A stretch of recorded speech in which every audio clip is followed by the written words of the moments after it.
I am Dr. P.K. Biswas, a professor in the Department of Electronics and Electrical Communication Engineering, IIT Kharagpur, and I will be the faculty for this course on digital image processing.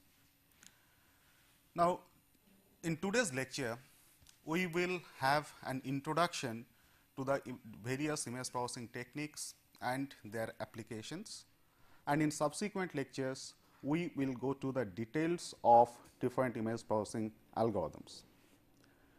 To start with, let us see that what does digital image processing mean.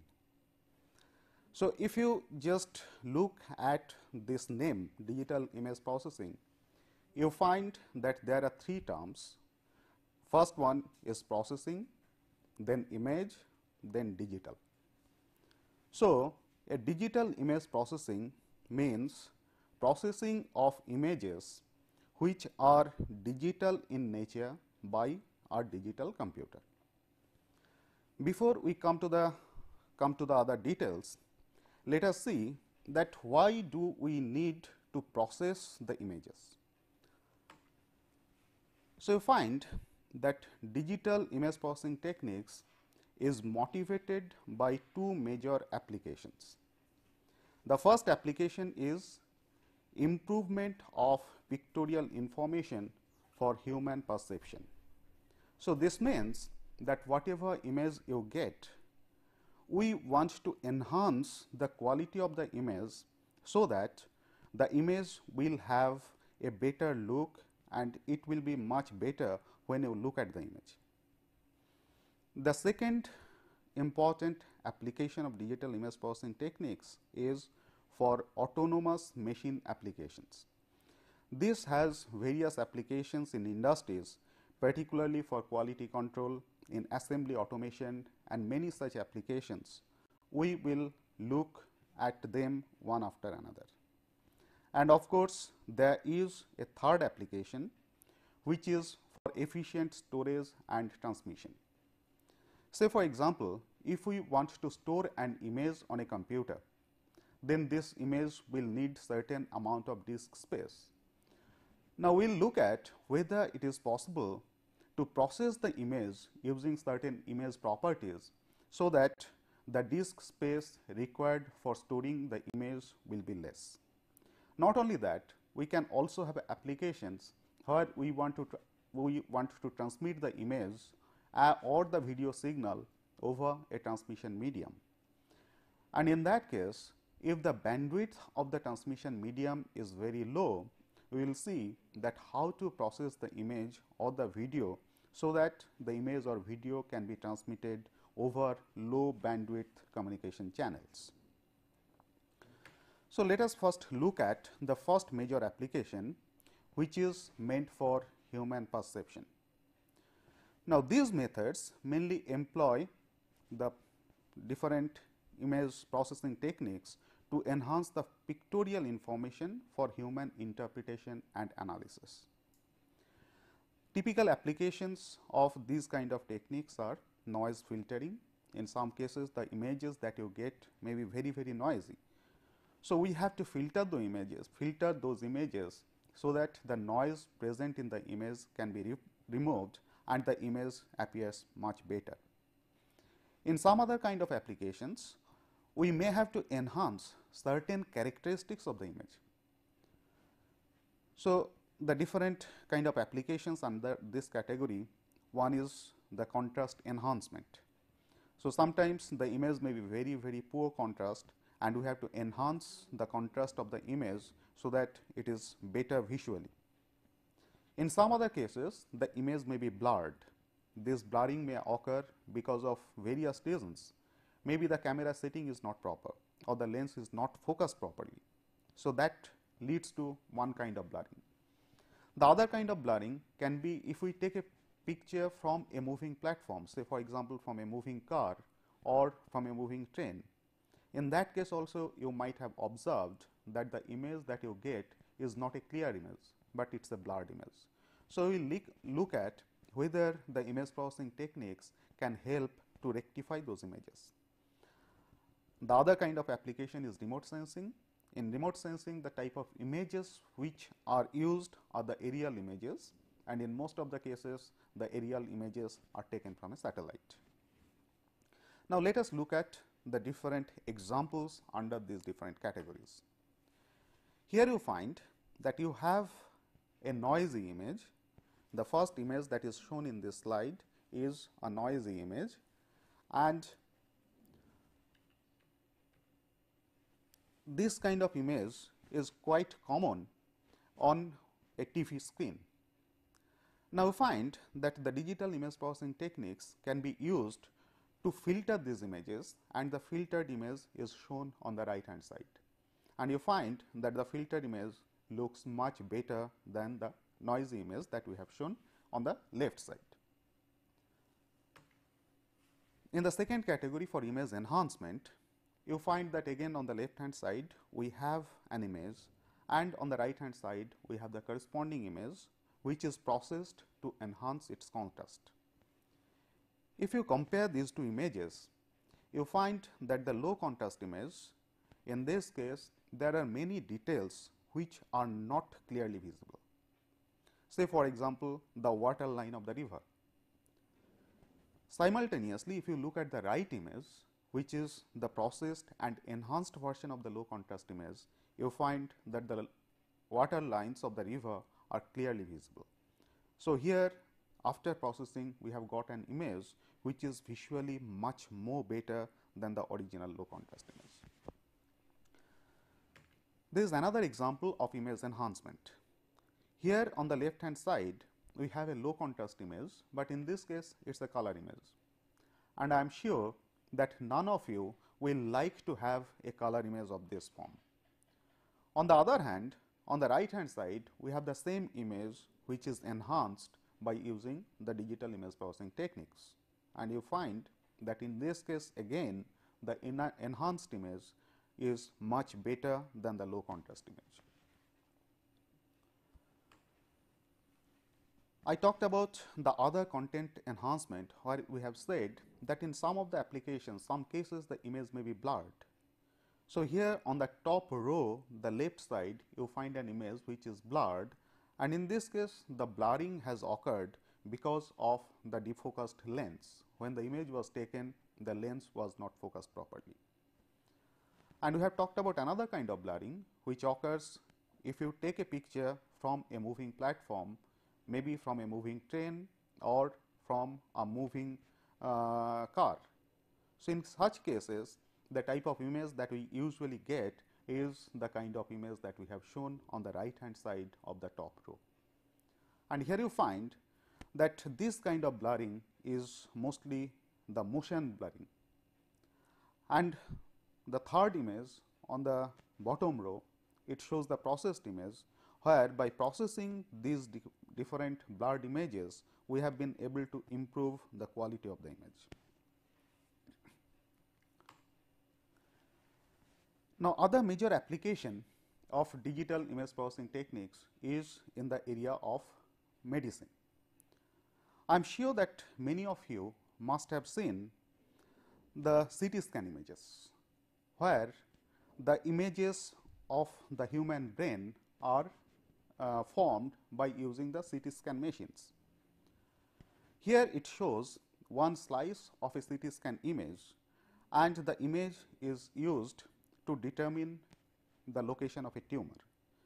So, you find that the left hand image is the original CT scan image, and the middle and the image on the right hand side, they are the processed images. So, here in the processed image, the region of yellow and red, they tell you that the presence of a tumor in the brain.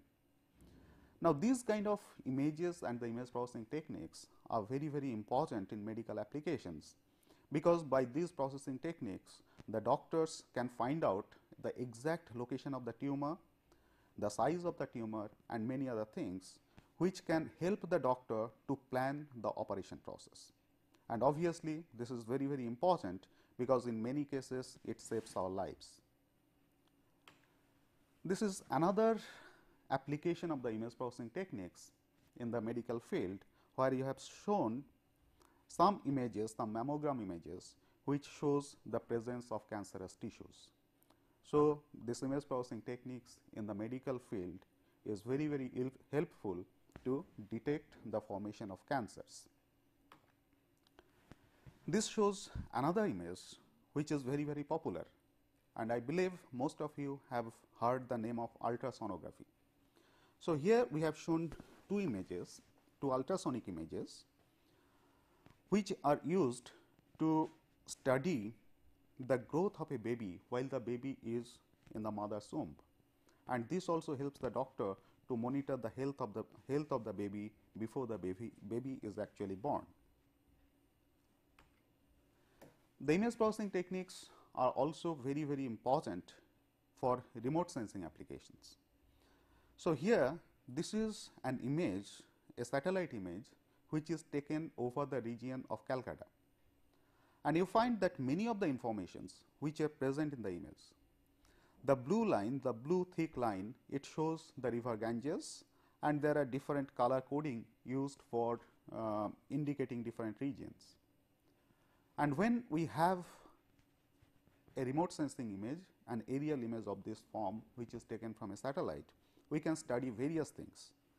For example, we can study that whether the river has changed its path, we can study what is the growth of vegetable over a certain region, we can study if there is any pollution in some region in that area.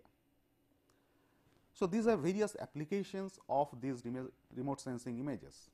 Not only that, such kind of remote sensing images or aerial images can also be used for planning a city.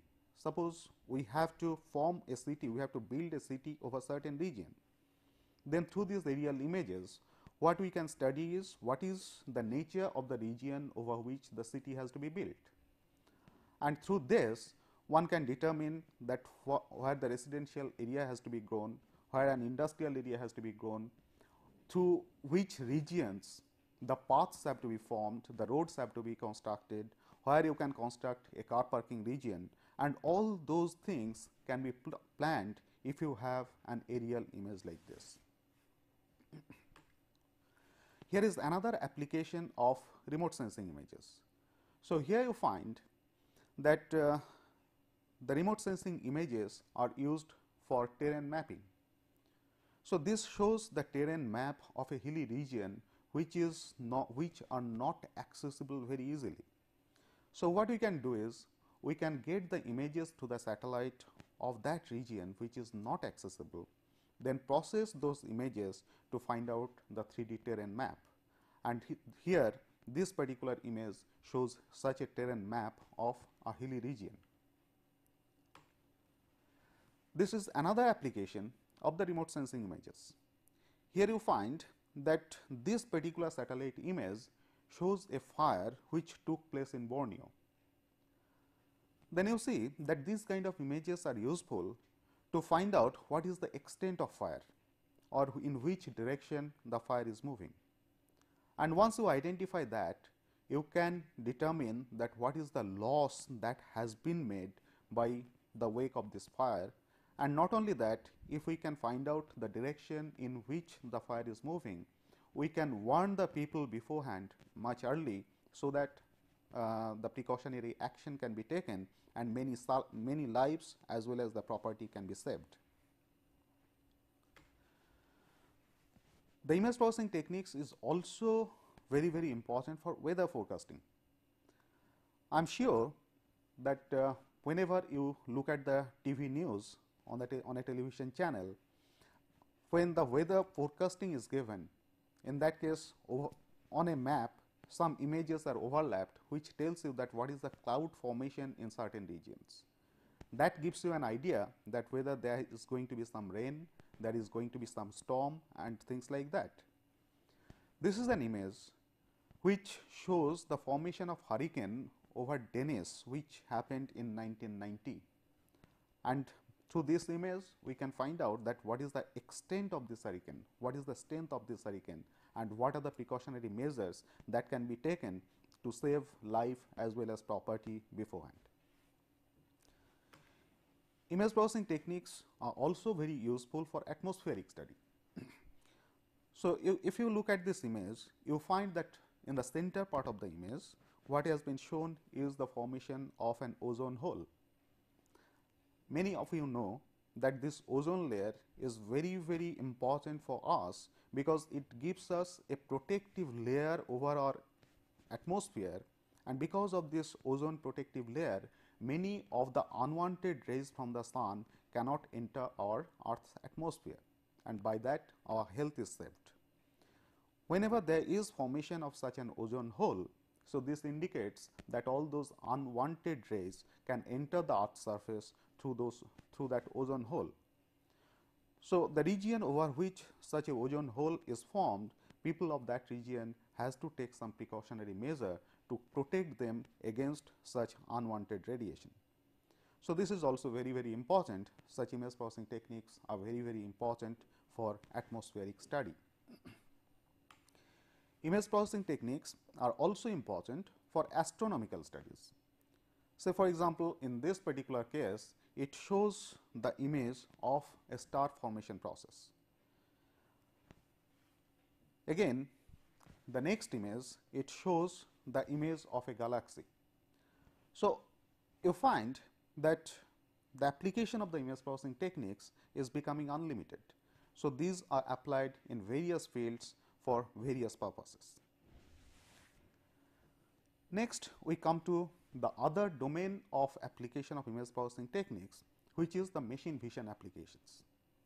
You find that all the earlier applications which we have shown, there the purpose was the visualization, the improvement of the visual quality of the image, so that it becomes better for human perception.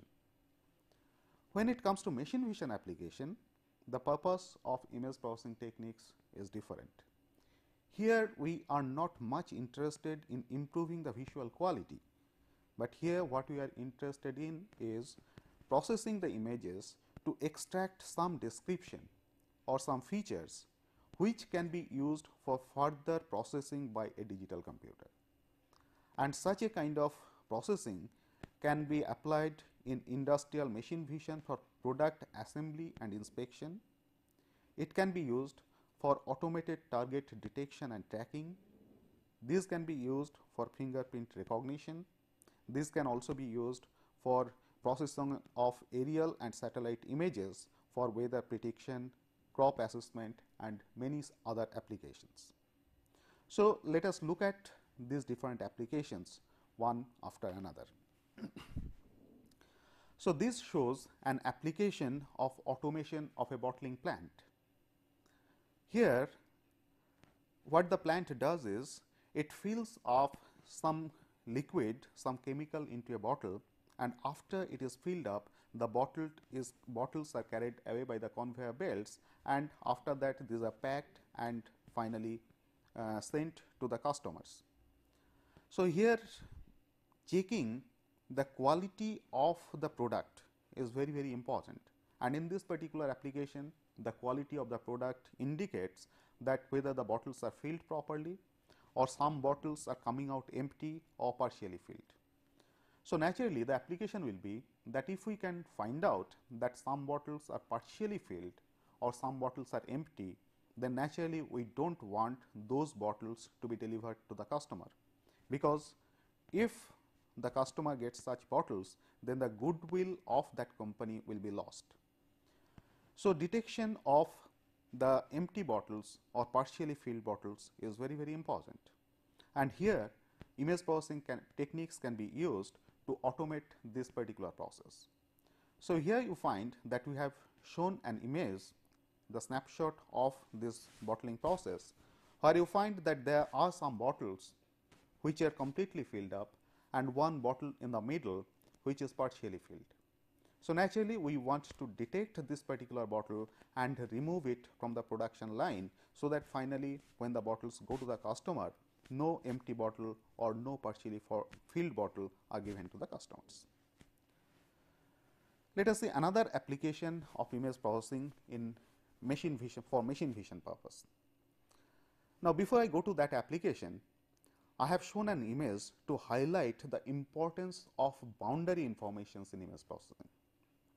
So, here you find that we have shown the boundary image of an animal. There is no other information available in this image except the boundary contours. And you find that if I ask you that can you identify this particular animal, and I am sure that all of you will identify this to be a giraffe. So, you find that even though we do not have any other information except the boundary or the border of the giraffe, but still we have been able to identify this particular animal. So, in many cases or in most of the cases, the boundaries contain most of the information of the objects present in the scene. And using these boundary informations, we can develop various applications of image processing techniques. Here is an application. So, this is again an automated inspection process, and here the objects that we are interested to inspect are some refractory bricks. So, here you find that we have shown 4 different images. The first one is the original image, which is of the refractory brick, which is captured by a camera. The second one is what we call is a thresholded image or a segmented image. We will come to the details of this later, where we have been able to identify that what are the regions which actually belong to this object and what are the regions which belong to the boundary. Naturally, when we are interested in inspecting this particular object, we will not be interested in the background region. What we will be interested is the region that belongs to that particular object. So, this background and object separation process is very, very important in all these kind of applications. The third image, that is the left one on the bottom, is a field image. You find that the second image, it is not very smooth. There are a number of black patches over the white region. So, the second one has filled up all those black patches, and it shows that what is the profile of the object, the 2D projection of the object that we can get.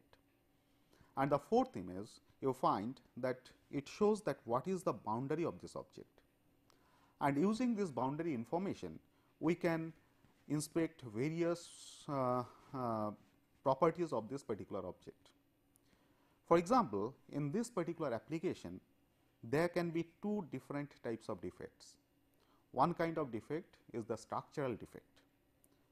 Now, when I say structural defect, by structure what I mean is what is the dimension of every side of the object, what is the angle at every corner of the object. These are the structural informations of that particular object.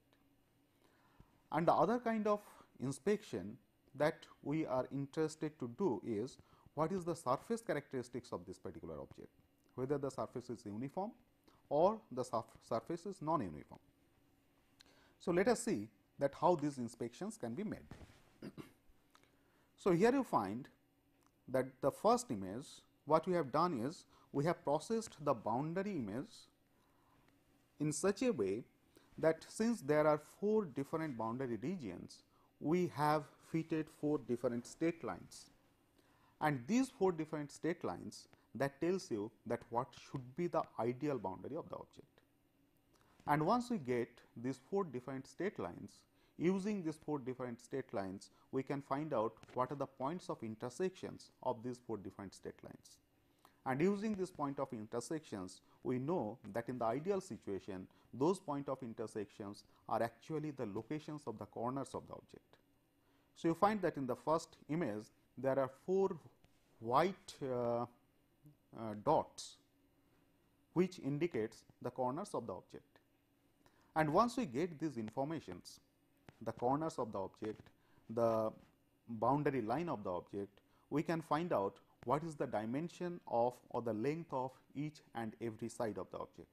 We can also find out what is the corner subtended, what is the angle subtended at every corner of the object. And from this, if I compare these informations that we have obtained through image processing with the information which is already stored in the database for this particular object, we can find out whether the dimensions that we have got is within the tolerable limit or not. So, if it is within the tolerable limit, then we can accept the object. If it is not within the tolerable limit, then we will not accept the object. Now, if you look at the original image once more, you find that there are two different corners, the corner on the right hand side and the corner on the left hand side. These corners are broken. Not only that, on the left hand side, if you look at the middle, you can identify that there is certain crack. So, these are also the defects of this particular object, and through this image processing technique, we are interested to identify these defects. Now, let us see that how these defects have been identified. So, here again in the first image, once we have got the ideal boundary and ideal corners of the object, we can fill up the region bounded by these four different edges to get an ideal projection of the object.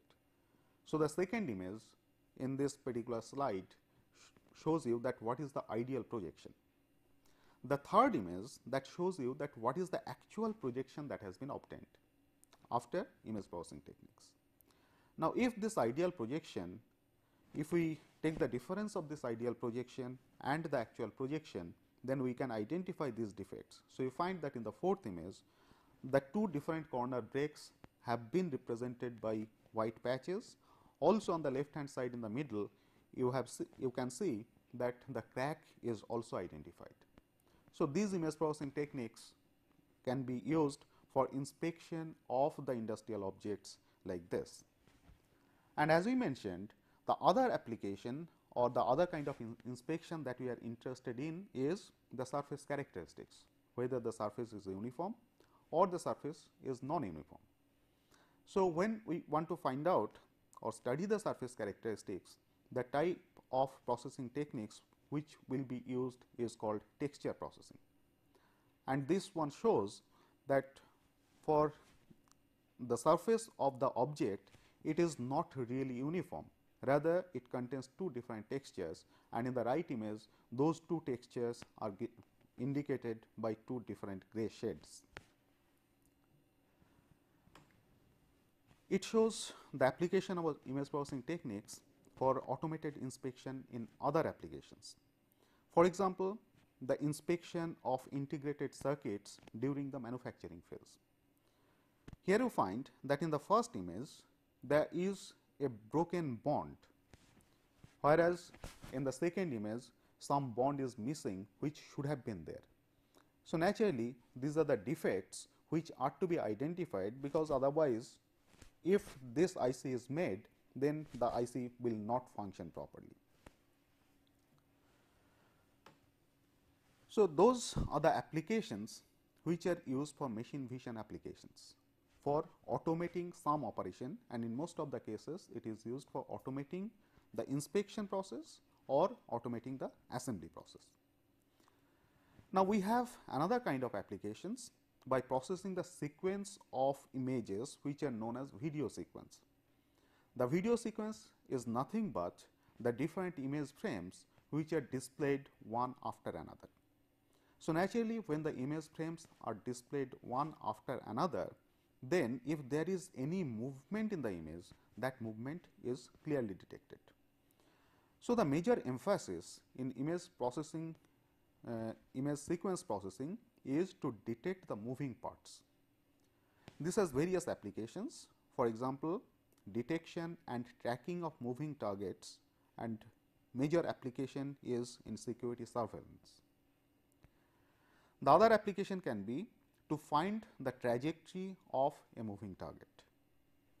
Also, monitoring the movement of organ boundaries in medical applications is very, very important, and all these operations can be done by processing video sequences. So, let us take one such example.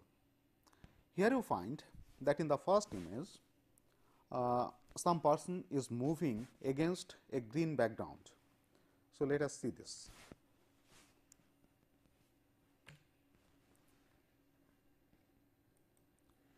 So, here you find that a person is moving against a background. So, through image processing techniques, we can identify this movement. So, in the second processed sequence, you find that the person is moving, which is clearly shown against a black background. That means, we have been able to separate the background from the moving object. Now, this particular application which has been shown here, the image was taken or the video sequence was taken on broad daylight. But in many other applications, for example, particularly for security applications, the images are to be taken during the night also when there is no sunlight. Then what kind of image processing techniques can be used for such surveillance applications? So, here you find that we have shown an image which is or a sequence which is taken during the night, and the kind of imaging that you have to take is not the ordinary optical imaging, but here we have to go for infrared imaging or thermal imaging. So, this particular sequence is a thermal sequence. So, here again you find that a person is moving against a still background. So, if you just concentrate in this region, you find that the person is moving, and again through image processing techniques we have identified just this moving person against the still background. So, here you find that the person is moving and the background is completely black. So, this kind of image processing techniques can also be used for video sequence processing. Now, let us take look at another application of this image processing technique.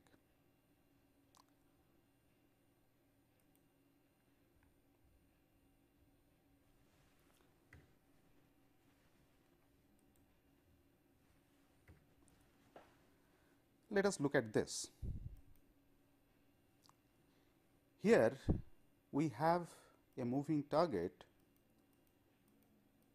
say like this, and our interest is to track this particular target. That is, we want to find out what is the trajectory that this particular moving object is following. So, what we will do is, we will just highlight the particular point that we want to track. So, I make an window like this, which the window covers the region that I want to track, and after making that window, I want to make a template of the object region within this window. So, after making the template, I go for tracking this particular object. So, you find that again in this particular application, the object is being tracked in this video sequence. Just look at this.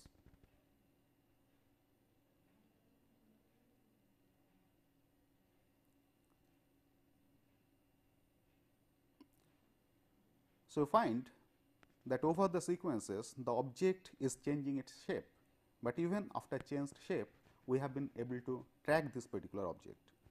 But when the object cannot be matched any further, the shape has changed so much that the object cannot be matched any further, it indicates poor detection. So, what is the application of this kind of image processing techniques? Here the application is, if I track this moving object using a single camera, then with the help of a single camera I can find out what is the azimuth and elevation of that particular object with respect to certain reference coordinate system. If I track the object with two different cameras and find out the azimuth and elevation with the help of two different cameras, then I can identify that what is the x, y, z coordinate of that object with respect to that 3D coordinate system. And by locating those locations in different frames, I can find out that over the time which path the object is following, and I can determine that what is the trajectory that the moving object follows. So, these are the different applications of video sequence processing. So,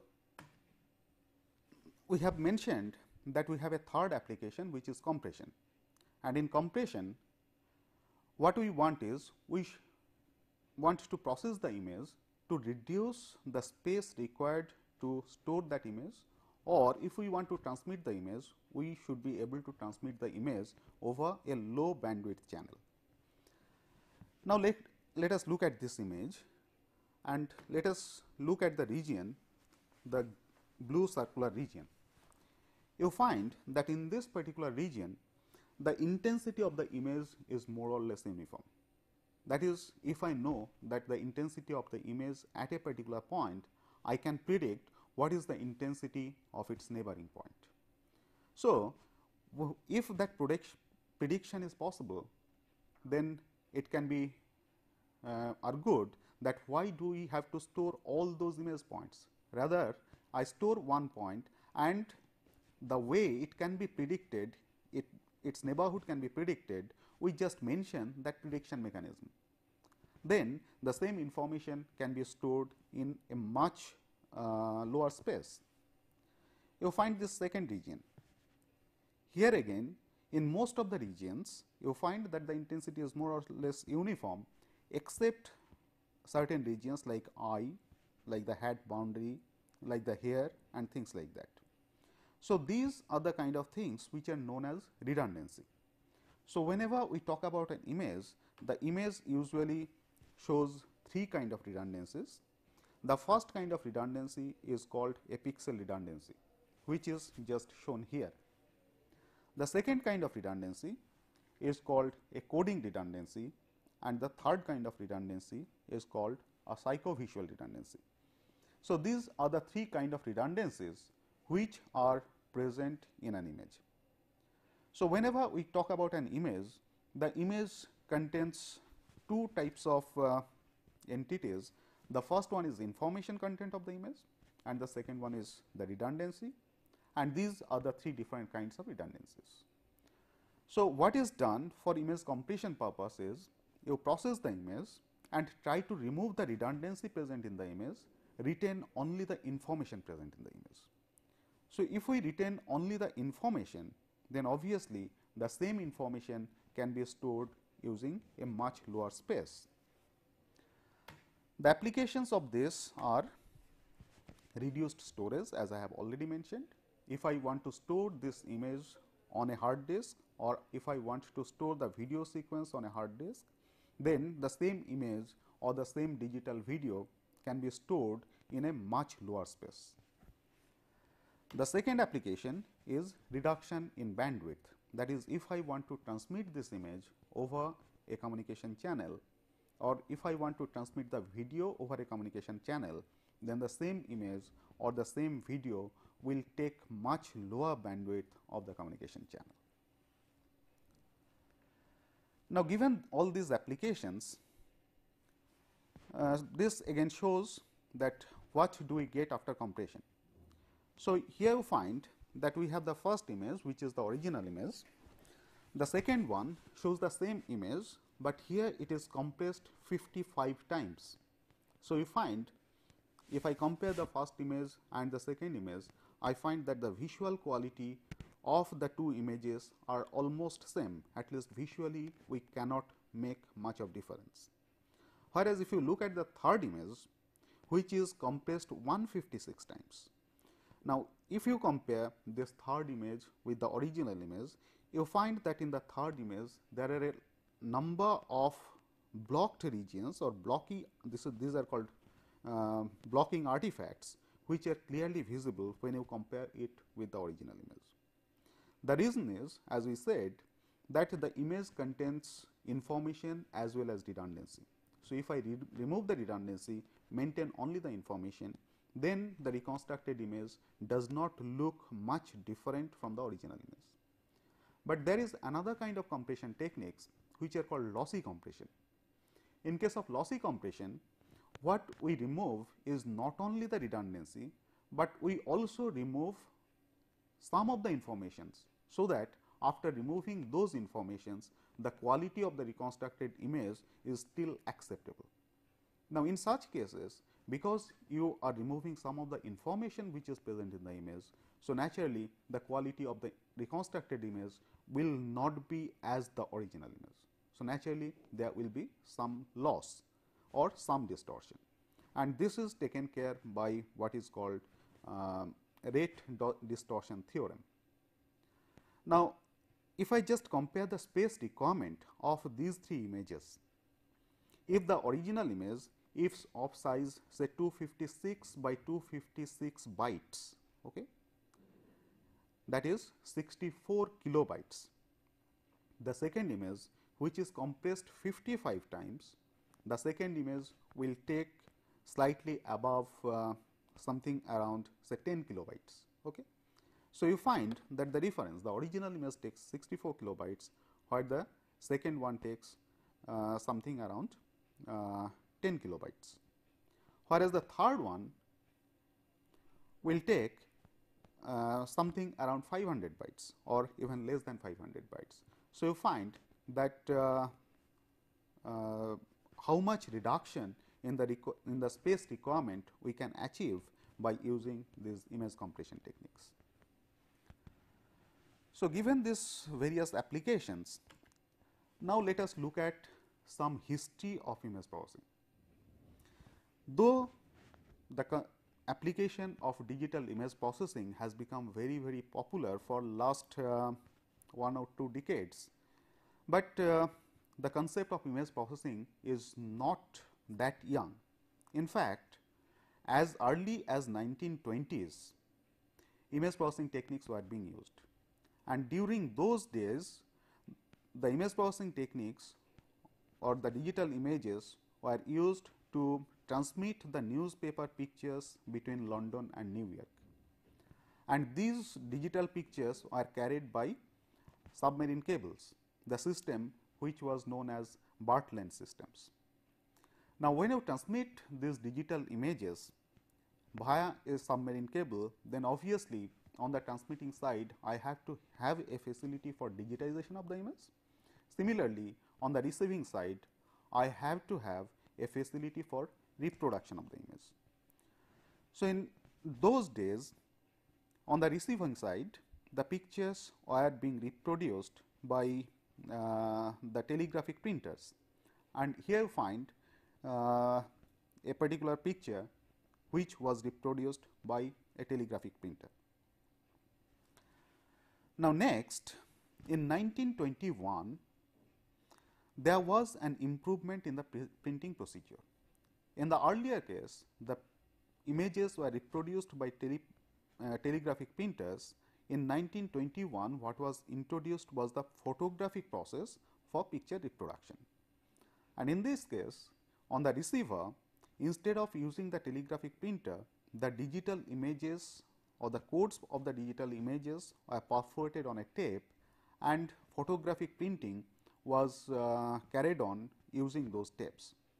So, here you find that there are two images. The second image is obviously the image that we have shown in the earlier slide. The first image is the image which has been produced using this photographic printing process. So, here you find that the improvement both in terms of tonal quality as well as in terms of resolution is quite evident. So, if you compare the first image and the second image, the first image appears much better than the second image. Now, the Bartlett system that I said, which was being used during 1920s, that was capable of coding 5 distinct brightness levels. This was increased to 15 levels by 1929. So, here you find an image with 15 different intensity levels, and here the quality of this image is better than the quality of the image which was produced by the Bartlett system. Now, since 1929, for next 35 years, the researchers have paid their attention to improve the image quality or to improve the reproduction quality. And in 1964, these image processing techniques were being used by at Jet Propulsion Laboratory to improve the pictures of moon which were being transmitted by Ranger 7. And we can say that this is the time from where the image processing techniques or the digital image processing techniques has got a boost, and this is considered to be the basis of modern image processing techniques. Now, given the applications as well as and the history of the digital image processing techniques, now let us see that how an image is to be represented in a digital computer. This representation is very important, because unless we are able to represent the image in a digital computer, obviously we cannot process the image. So, here you find that we have shown an image, and at a particular point x y in the image, conventionally the x coordinate is taken vertically downwards and the y axis is taken horizontally towards right. And if I look at this image is nothing but a two-dimensional intensity function, okay, which is represented by f x y. Now, if at any particular point x y we find out the intensity value which is represented by f x y, this f x y is nothing but a product of two terms. So, here you find that this f x y is represented by the product of two terms. One term is r x y and the other term is I x y. This r x y is the reflectivity of the surface of the corresponding image point. Okay. After all, how do we get an image, or how can we see an object? You find that there must be some light source. If I take an image in the daylight, this light source is usually the sun. So, the light from the light source falls on the object surface, it gets reflected, reaches our eye, and then only we can see that particular object.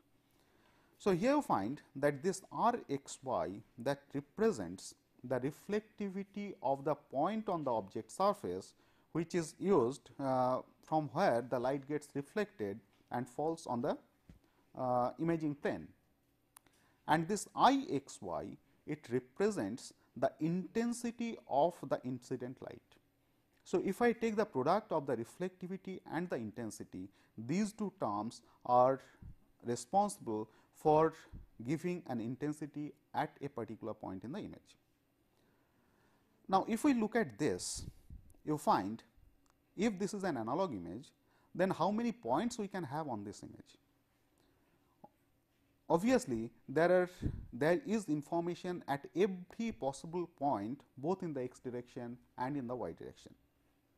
That means, there are infinite number of points in this particular image, and at every point the intensity value is also continuous between some minimum and some maximum, and theoretically the minimum value can be 0 and the maximum value can be infinite.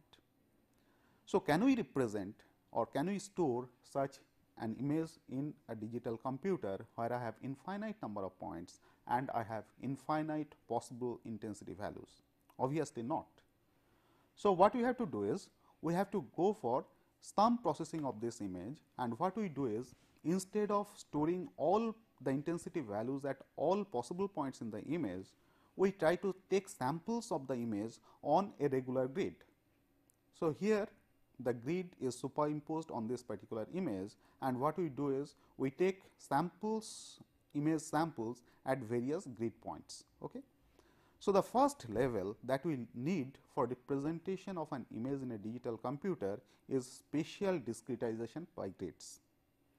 And once we get these sample values, at every point the value of that particular sample is again continuous. So, it can assume any of the infinite possible values, which again cannot be represented in a digital computer. So, after sampling, the second operation that we have to do is discretization of the intensity values of different samples, the process which is called quantization. So, effectively what we need is an image is to be represented by a matrix like this. Okay. So, this is a matrix of finite dimension. It has m number of rows and n number of columns. Typically, for image processing applications, the image size which is used is either 256 by 256 elements, 512 by 512 elements, 1K by 1K elements, and so on. Each of these elements in this matrix representation is called a pixel or a pale. Now, quantization of these matrix elements. Now, you find that each of these locations represents a particular grid location where I have stored a particular sample value.